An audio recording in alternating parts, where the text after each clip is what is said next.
But the way we can mess this up is if Jonathon Gannon lets this young guy stand back there and pick us apart, because DBs can only cover for so long, and all they're gonna do is put 6 or 7 people back there to stop 4.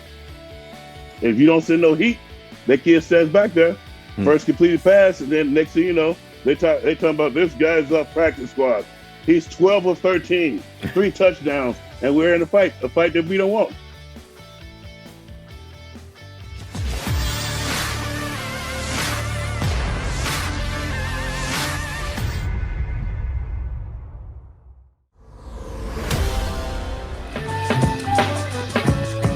Hi, welcome back to the show, The Middle with Harry Mays, Barrett Brooks on a game day Tuesday. And right now we are joined, it says Dayum Skippy down there, but we know. That's damn Skippy. Damn Skippy, okay. Hollis Thomas joining us, the Tank. Follow him on Twitter too, at DaRealTank78. And of course, he's part of the Green Legion. I know this because I listen to the Green Legion every weekend because it's a lead into my pregame show, and it is awesome, man. I swear to God that you and Quimby are going to come to blows sometime. He's always threatening to turn your mic off, and you guys go at it. Well, that's the only thing he can do is to threaten to turn my mic off because, as you know, I'm a physical stature. But I can defend myself verbally as well as physically. So turning off my mic is all that he can do to try to win. Right. Yo, bro. I would tell him during Thanksgiving how, you know, when you came by my house your rookie year and it's a Thanksgiving, you took the pie and peeled back the aluminum on it. The 10. Peeled back the 10. Yes, I proceeded to eat it. I've always been that dude, man. That's what I'm a man and I win. But I was listening to you guys, and you guys, your tone sounds like the way we feel about this game and it being moved to Tuesday. Right. You know what I mean? Because it's absolutely. Like I've heard you guys before. You had a lot more enthusiasm. But I think y'all taking the same stance as a lot of the players, especially from the Raiders and the Eagles, as if this was anybody else, we would have to play. Mm-hmm. Exactly. We would have to play yesterday. I mean, on Sunday. Or Sunday, yeah. On Sunday, and for them to even titillate anything else other than it was because it was Daniel Snyder, and for some odd reason, he's trying to withhold about 8,000 emails about a transgression that happened, you know. It's a whole thing. That's some back alley stuff that I found out about him and a certain individual that used to work for the football team. Yep. But yep. Yep. I know you guys know about that. But if it had been us, we would have had to play. They made our Sixers play with 7 guys and Mike Scott, who was still hurt. They made Mike Scott dress up. But all of a sudden now, you want to postpone the game because you're worried about health. Mm-hmm. And then hear what Harry just said about it still just being a regional game. But I thought that's why they was playing it, because they would have to forfeit some of that television money back. Well, that's See, a lot of people don't realize that. Yeah, it's a lot of money. But it's the game. I don't know what to expect from the fans today, especially the game being changed. Because I was when it was going to be on that Sunday, I was hyped to be amped, because it's like, which one of y'all thought that we would have six victories by now? Not me. Yeah, and now I had us winning like breaking even or getting close to even, because I didn't think it was a team that was trash. Right. I felt like we had some weapons, but we still failed to get a middle linebacker and a safety to solidify our defense, and we failed to get somebody calling the plays with a set. and we keep bending, no break. You're supposed to force the issue. Defense is nothing but organized chaos. And the fact that we let that bum in New York go 12 or 14 in the first half with 2 touchdowns without touching them. See, that's the problem right there, man. Yeah. That's the problem. And And this is the let me hit y'all with this. Guess how many sacks we have at home? How many? One. What? One. Who has it? I don't know, and I don't care. It's not enough. It's probably a DB. It's probably like Maddox or somebody. Really, you think it? You think it's a DB? He doesn't have any. He doesn't have any creativity with his defense. When I do breakdowns, like when I break down the other teams, the trenches. But as a break down the trenches, you go for a look who has all the sacks on the team. I look at other teams. There's linebackers with sacks. There's DBs with sacks. D-line with sacks. Hell, sometimes even a kicker might have a sack. But that means that you're creating ways for your team to put pressure on the quarterback. You can let any quarterback stand back there and play flag football. Yeah. If you let me if you let one of us stand back there, I'm pretty sure we can find somebody to throw the ball to. There's lots of problem. We don't have that linebacker. I've been screaming linebackers for the past linebackers 10 years. The quarterback, our middle of our field sucks. Yep. Dude, I was talking to Ray Diddy, and I was like, they refuse. Kenneth Murray was sitting right there. We still get Rager. Really? Kenneth Murray out of Oklahoma. Yep. Yep. Bad. Beast. Yep. Why? Why not? Safety. We need to get a safety. Everybody thought the kid out of Clemson was going to be that guy. Just because him and Doc went to the same school don't mean they from the same pedigree. No. I'm sorry. What you guys want to talk about? Sorry. See, this is Hollis right here, man. Like, I know. People don't unscripted. Right. People don't realize, this is why Hollis is so unique. Usually, when you send tapes to teams, you send it and you don't put music behind it. When Ray Rose called me. Am I lying, Hollis? Ray Rose calls me and Bobby Taylor into the. It was me and Bobby Taylor or me and Charlie Garner.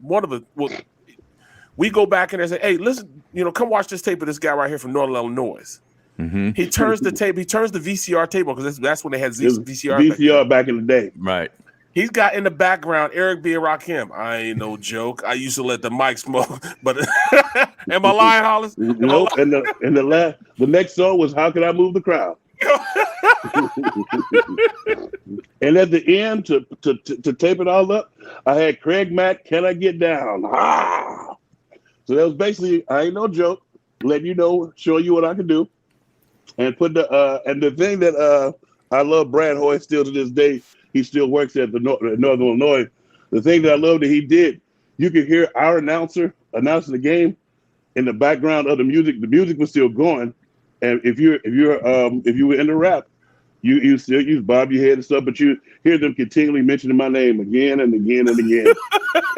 and then at the end of the tape, it was one game I had like 15 tackles, and the announcer was like, Hollis Thomas again. Yeah. That's great marketing right there, man. I'm telling you, Hollis was a visionary because they all do that stuff now on these recruiting tapes, right? Well, yeah. The funny thing was I did that, and I didn't know it was going to be that much of a big deal because at the time the landscape has sort of evened up now because everybody's on TV now. No, my team was rarely on TV. We played Florida. We played Kansas State when they was ranked, and we played all the big schools and stuff. But we were rarely on TV, and we were rarely nationally covered. Mm-hmm. It would be some scouts that would come and see me practice and stuff, and because I was the big dog there. There was only one with NFL size, so to speak. And but my agent was like, "You have to get your name out there, get people to see you," and so. Mike Bauer, he sat there and taped. You remember how you used to tape them together with two VCRs? At the time, it was 30 teams at the time. It was 30 teams at the time because the other two came into effect later on.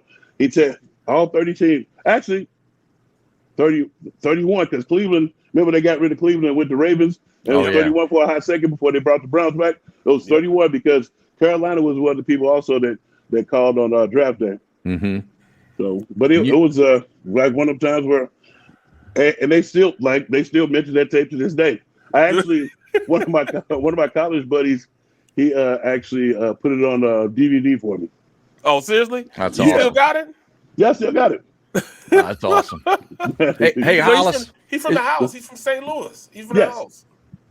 Hollis, is there any way the Eagles can screw this game up tonight if they play against the third-string quarterback that was on the practice squad? Do exactly what Jonathon Gannon has been doing? Yeah. Yeah. Because if you get that kid some confidence, just like what just happened with the Jets, that Jets game was kind of shaky at the beginning. They came start off, and then I'm getting tired. I don't have anything against Jalen Reagor, but give somebody else a chance.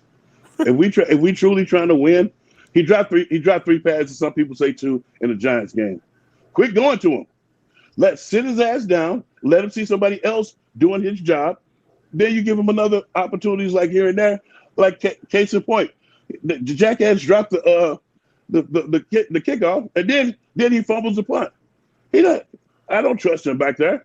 Nope. Then next thing you know, you got Boston Scott back there return the kickoff. So I'm tired of that experiment. But the way we can mess this up is if Jonathon Gannon lets this young guy stand back there and pick us apart, because DBs can only cover for so long, and all they're gonna do is put 6 or 7 people back there to stop 4. If you don't send no heat, that kid stands back there, first completed pass, and then next thing you know, they talking about this guy's off practice squad. He's 12 of 13, 3 touchdowns, and we're in a fight that we don't want. Case in point, you remember my first year when I call him Tyrone Detmer. He said, "Hell, if we can't beat the Jets, we need to be at home." Man, the Jets gave us all that we wanted. Yep. So I tell people, don't give guys who are already packing in bulletin board material. Right. Because as soon as they hear something silly or something that's testing their manhood, they're like, "Oh, you want me to pay attention to meetings this week, huh?" Mm-hmm. They're gonna be all over you like Mike Tyson at a beauty pageant. Well, Hollis, give me your analysis on who you think should be quarterback this game. I would sit Jalen another week because that was a high ankle sprain, man, and I've had those before.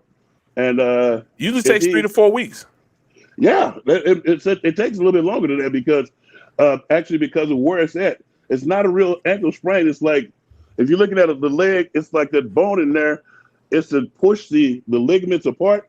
And every time you try to make a plan to go some way, it's like it gives. And when it gives, it hurts like a mother. But but if that's my guy, I would take him out there and test it to see what I see. But you got to look at his face when he's making those breaks and cuts, because there's no way if it's still hurting, there's no way you can not wince when you do that breakdown. Being an offensive lineman or being a defensive lineman, the way we get in our stance, we take that first step and we own it by itself.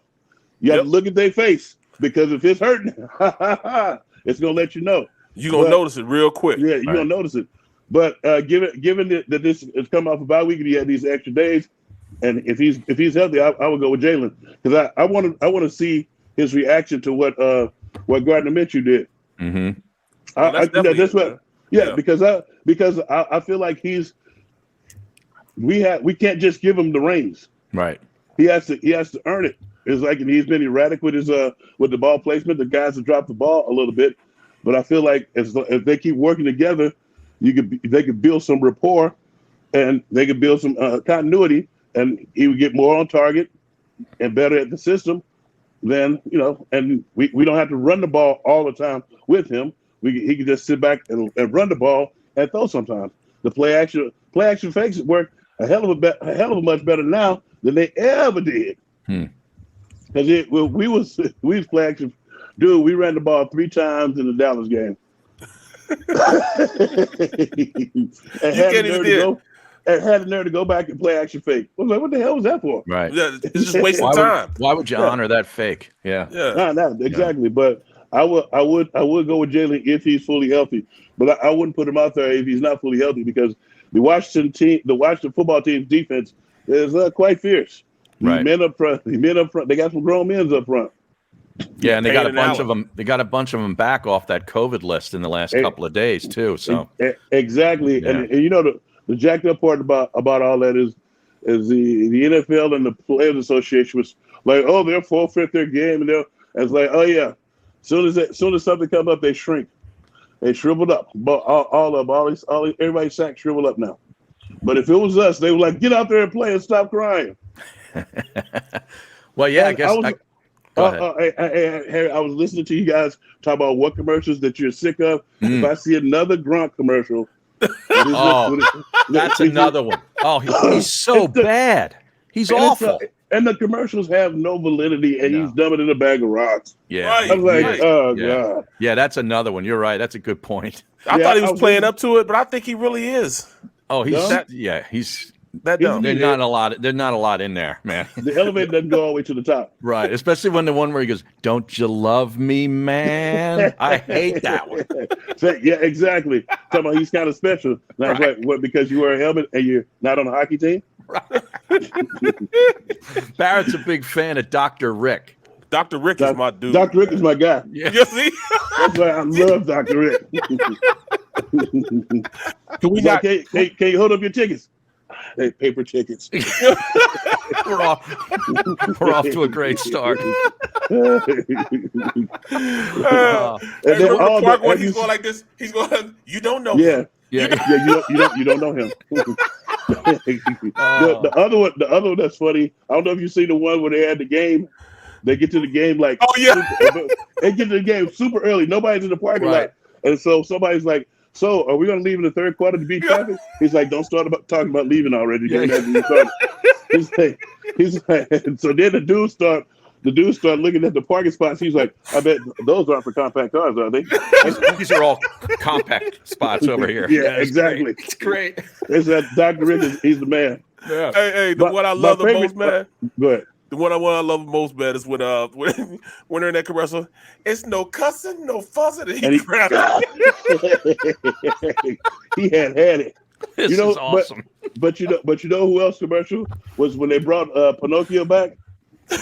Pinocchio would not be a good motivational speaker. Oh yeah, right. When I got into this room, I see nothing but untapped potential. You, sir. That is brilliant. And Pete Nokia when he was doing a Tinder date. So she's holding up the picture, and he got a dude, a handsome Italian dude on there that's not wooden. And so she's like, "So you're Pete Nokia?" He's like, "Yeah, I lost a little weight and you have to see his." And then he gets a ticket outside, and he tried to tell the officer that he was selling stuff door to door, and he's got one of those old school. You remember the LeBarons, the old school LeBarons, convertibles with the wood panel side. That he had one of those with the top down, and he was lying to the officer, and the officer gave him a ticket anyway. And so when he turned, he busted his whistle with his nose. Joe, I'm surprised y'all haven't seen those. Oh, yeah, man, I love them all, man. But that's my thing, man. Dr. Rick is my dude, man. Oh yeah. When he anytime he turns around and said to him, "We all see it, right? We all see it." It's like, take a look at that. Remember when the dude was buying the shirt? He's like, take a look at that shirt. Where have you seen it before? Yeah, he got the same shirt. He's wearing it. He's wearing it. Yeah. Now, what time you guys get started over at Xfinity Live today with the Green Legion? With Green Legion today, they start. I think they start at 2. Oh wow! Tailgate starts at 2, but I think the Wells Fargo lot is because the Flyers game is going on as well. It's been postponed now.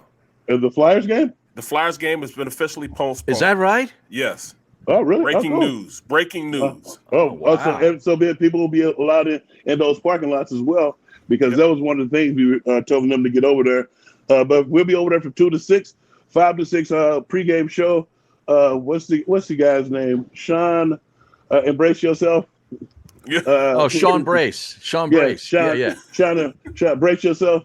I think he's gonna be on from like 3 to 5. Okay. And then we going from 5 to 6.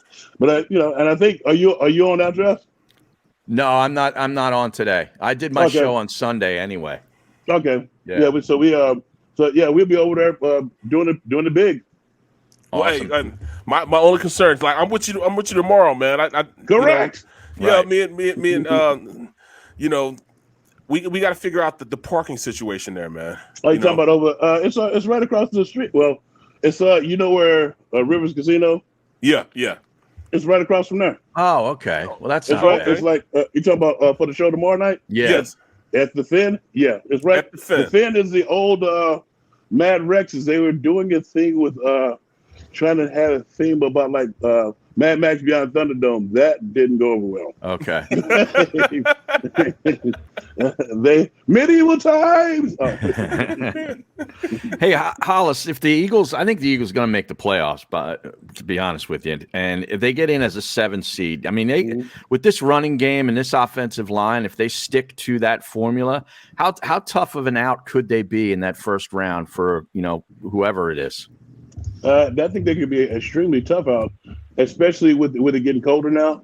The running game is what in the playoffs you need to be able to run the ball and stop the run, because if you get any type of lead, the teams that you're playing in now are elite.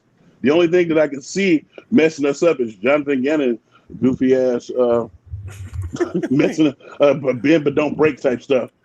I'm just saying, man, bend but don't break. What is that? Well, especially down here in Philadelphia, like you. No, anywhere. Bend but don't break. anywhere on the football field. Now I'm gonna let you have this, but I'm only gonna give you so much. Like really. I'm gonna take the rest. Don't worry about it. You sound just like Seth, man. And I mean, we're used here in Philadelphia having dominating defenses, man. You know what I mean? And don't give us that.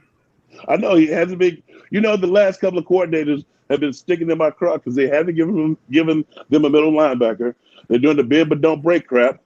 We don't know how to blitz anymore. It doesn't seem like we're on the same page.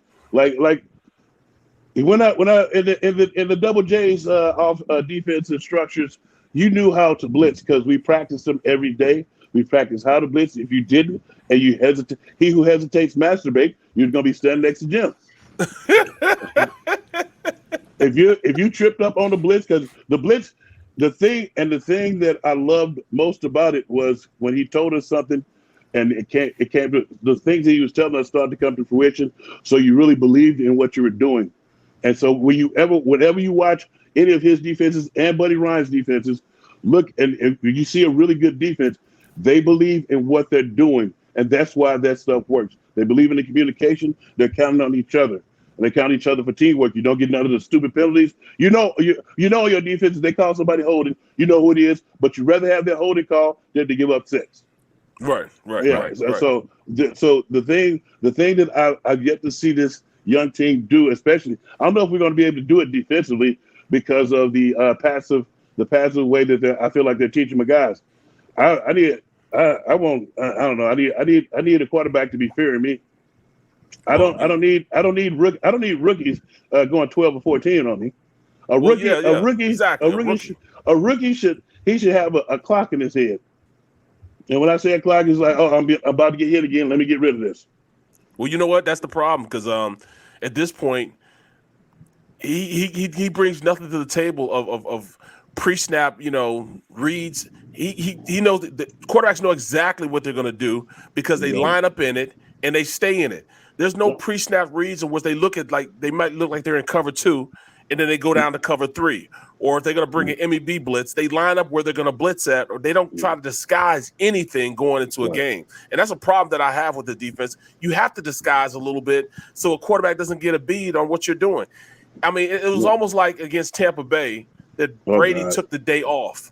You know what I'm saying? He knew exactly what was going on, and he was playing 7-on-7. You could have played center that day. You was just snapping the ball because we did nothing exotic. We didn't disguise, like you said, disguise our coverages. It's like, put it this way, I could off memory alone, out of one formation, I can describe 3 or 4 different blitzes where 3 or 4 different guys are coming. We give you the same look, but you don't know who's coming. Exactly. If I say Mac eye, if I say slot eye means one of the safeties coming. If I say Sam, the Sam is coming. The Will blitzes. We had all those blitzes, but all of them was either over or under. We give you the same base look, but we run the blitz to where they're going directly to their gap, and the line, you get the line moving and doing stunts instead of standing there taking that ass whooping all day. It's like you stand there. I mean, the offensive line, your job will be easy. I know where you're gonna be at. You're gonna be either a 3 or a 1. You're gonna be outside. The defensive ends are gonna be outside of me or lined up in the 5. That's what it is. It's too easy. Way too easy. It's like go ahead. That's why if you look at look at the D line that we have now. Everybody's getting on what's his name? Cox. Fletcher. Cox. Yeah. Because Cox lines up in one place and he just goes to one gap and he can't jump the gap because in that system you have to stay in your gap. Because if you jump that gap, it opens up other places. Right. So I mean that's got to be frustrating to him because he's the type of guy he wants to jump the gap. Yeah. He wants to get penetration, and he can't do it. You can't do it because it'll open up a cavern. And then I love TJ Edwards, a linebacker. It took him a little bit to get back to his form that I saw him at Wisconsin. Mm-hmm. But I think he's coming around now. But we need some other linebackers. I like Alex Singleton too. He gets a lot of tackles, but they 6-7 yards downfield. What I tell I call them impact tackles. Impact tackles are tackles either 3 yards before or 3 yards after the line of scrimmage. No, if they gain some yards, don't get your ass up celebrating. You celebrate if you make a TFL or a sack. All that extra celebrating these chumps be doing. Dude, he got 4 yards, but it was a hard hit. Yeah, it was a hard hit because he brought most of the thigh out. You got to still stand in place. So I take it if you had the choice of the 3 draft picks in the first round, you'd go all defense. The first 2, yeah. First 2, okay. Yeah, first 2. Mainly the first 2. And it actually depends on who's available as well, because our offensive line is aging. If a stout guy sees somebody that he wants that's up there and it's available that we didn't think was going to be there, I would get him what he needs because he's like, a tremendous coach. Yeah, I love stout guy. He's he lets me come over there and watch him. I like the fact that every time somebody's like, "Oh, we've got a young guy coming up there," he comes in there prepared. He does his job. Yeah, and he's always got the prepared. I told him, bro. Stalin took a guy. It took me 20 years to get to the point that I could really play consistently and well in offensive line. He taught this guy in 4 years. Well, actually, in Mailata. 3. Mailata. 3 years. How to play tackle. I mean, that's the leverage and where your body moves and everything else. That is a major feat that he's playing at a Pro Bowl level right now. I mean, that's incredible. If you watch him, he's kind of one of the best nastiest jokers in the league right now. Yeah, exactly. Watch him play. He be out there doing some stuff. It's like, man, but it's great to see it, especially on your own squad. But if it's somebody for him. We need a linebacker, which I know they're probably not going to get, and we need a safety. We need to show up the middle of the defense, period, point blank. If you don't, we don't have any difference makers. All the stuff we're talking about it's rare. It's rare that we have seen. We always talk about 3rd and 3 and 3rd. If it is 3rd and super long, we know they're gonna get it because he's gonna rush 3. We play coverage. And play coverage, and we don't have anybody back there that's going to come up and lay the thigh out or come down here to lay the thigh out and get a tackle for loss and celebrate. It's no gain or tackle for loss. That's the only time you celebrate. If you're making a tackle downfield, unless it's just a touchdown favorite tackle and it's the end of the game, don't get your ass up celebrating. Don't get up talking about doing your finger like this or talking about incomplete. Sit your ass down or get back in the huddle. And get ready for the next play. Act like you've been there before. Yeah. Yo, that's the problem. Have I ever told you the story about act like you've been there before? No. Well, so I'm playing with my boy Hugh Douglas. Bullet wound, not because of his size. So it was our first time playing against. You might have been there too. It was our first time playing against. No, that was Bruce Smith was with the Redskins. Right. So we played them, and that was my idol as a kid. One of my idols as a kid. But then Hugh got a sack during the game, and he jumped up and did his sack dance stuff. And so when we went over there, he's like, "Yeah, what's up, Bruce? How you doing?" He's like, He's like, how you feel about it? He's like, yeah, well, when you get a sack, act like you've been there before. No, he did he? Wow. And the way he said it was so cold, I could feel the hurt. He said, yeah, when you get a sack, act like you've been there before. Oh, man. All right, well, what's your prediction for tonight? Do you do that sort of thing? Sometimes I do. Well, yeah, I do have to because we got, I don't know if I'm allowed to say Twin Spires. Oh, yeah. Give out the betting stuff. So my prediction tonight was I'll probably take the under. Mm-hmm. And but I would take the Birds because they're more of a team right now, and even though it's Tuesday, I think they pissed off, and I think it's gonna be the under, but I think we're gonna probably kick their ass just because they think because last year they kind of got led into the playoffs, and then like now they've been talking trash, talking about quick crying about you act like you don't want to play the game. It's like no, we were ready Sunday. Mm-hmm. So I feel like the Birds are going to come out and try to make a statement. Under 41 though, too, right? Yeah, I'm going under 41 because okay. the football team has some pride. Yeah, and they have some guys, especially on defensively. Actually, it's a quick question: are you guys surprised since they first overall pick went down? Their defense is playing a lot better. Yeah, it's kind of crazy. Yeah, it really is. Yeah. I was looking. I was like, oh wow! I was like, I forgot he went down. Yeah, the line's up to 8.5 now. Eagles are favored by 8.5. Well, yeah, it's if you look at a lot of the things that's been said, what I call quote unquote bulletin board material, the football team has been giving us a bunch of stuff to put on our bulletin board, like and then they come in here with that third string quarterback. We should slaughter them. Right, I agree. Yeah. So. All right, Hollis, we appreciate you jumping on, man. This was great. Have a good time at the tailgate today with the Green Legion over at Xfinity Live, and then you'll be with Barrett on the show tomorrow afternoon from Finn's, right? Yeah, the Finn. Yeah, right there in the Fillmore, right in the front of the Fillmore. Beautiful. It's a great place. You're gonna love it. Surf and turf. There we go. There you go. There we go. It's going to be quite a tender moment. Thank you guys for having me on. Thank you. There he is, man. How great was that? That's my guy, man. I love the glasses, man. Yeah. That was awesome. All right, so Stream, I said I was going to do it. That's one down. I got one more to go this week. Yep. One more to go. Hollis on fire, they're saying. But then Angry Al's checks in here, Cowboy fan. Another Joe Webb game. Oh man! All right, well, enjoy it. I guess you got to get ready to get on over to the Wells Fargo, but no hockey game though. So that's you shouldn't have any problems. Yeah, so everything's good. All right, well, great stuff. Thanks for listening, everybody. Enjoy the football. Finally, it feels like it's been a month and a half since we've had a game, and tomorrow we'll be back here at 11 o'clock to break it all down.